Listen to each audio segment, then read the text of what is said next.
Magandang hapon po sa inyong lahat. At talagang mukhang nahihirapan ng ating mga judges para magpilian yung ating mga talentadong Novelitenyo o Noveleta Got Talent. Pinapasalamatan ko po ang mga Board of Judges natin. Wala pa sa ABS-CBN, si Sir Jerome Blantin. Yan. Siya po ang nakikita natin palagi sa TV Patrol. Diba? Pag-nanonood tayo ng ABS-CBN Channel 2. Ulit din po si Sir J. Capulong o si Master J mula sa Pilipinas Got Talent. Yan. At dito rin po yung ating isang judge na nag-champion, no?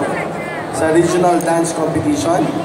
Kaya alam na alam niya kung what it takes to be a champion pagdating po sa larangan ng dancing and singing competition. At syempre po, pasalamatan natin ang project chairman ng event na ito. Kahit na siya ay galing sa hospital, diretso na po dito. Palamakan po natin si Sir Glenn Villena. Napakasipag, very dedicated. At tunay nagmamahal sa kabataan at sa bayan. Kahit galing po ng hospital, diretso po dito. Napakasipag. At dito rin po ating mga gagaling na konsihal. Konsihal David Chua, Konsihala Leia Olidan, Konsihala Elvie Magat, Konsihala Kate Bernal, Konsihal Boy Alvarez, at Konsihal Concon Alvarez. Sila po ay kaisa natin sa pagdiskubre ng mga talento, lalo-lalo na po ng mga kabataan.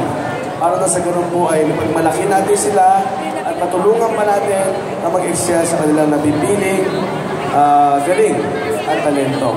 So, maya-maya lamang po makikita na po natin kung sino mananalo at ang mananalo ay magbibigyan natin ng cash prize na 10,000 pesos. Ang grand champion at ang second place naman 5,000, 3,000 naman po ang third place.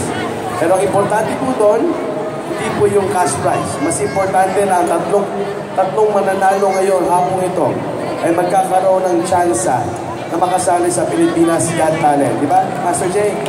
Dito po, siya po ang namamahala ng mga isasabak doon. At mas magiging proud po tayong lahat kung makikita natin na ang ating mga kababayan sa Noveleta ay nagkaroon ng tsansa na sumikat at mapapanood po natin sa TV.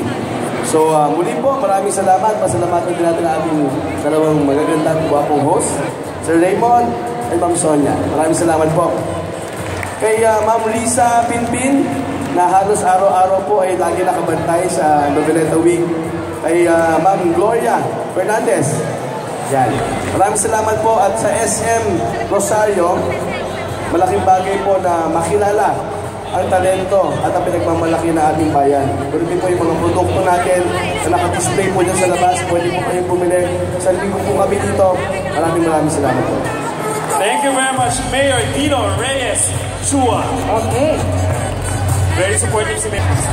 Kakaiba. At syempre ang kanyang staff. Yun ang nakaway ng staff. Oh, the last but not the least.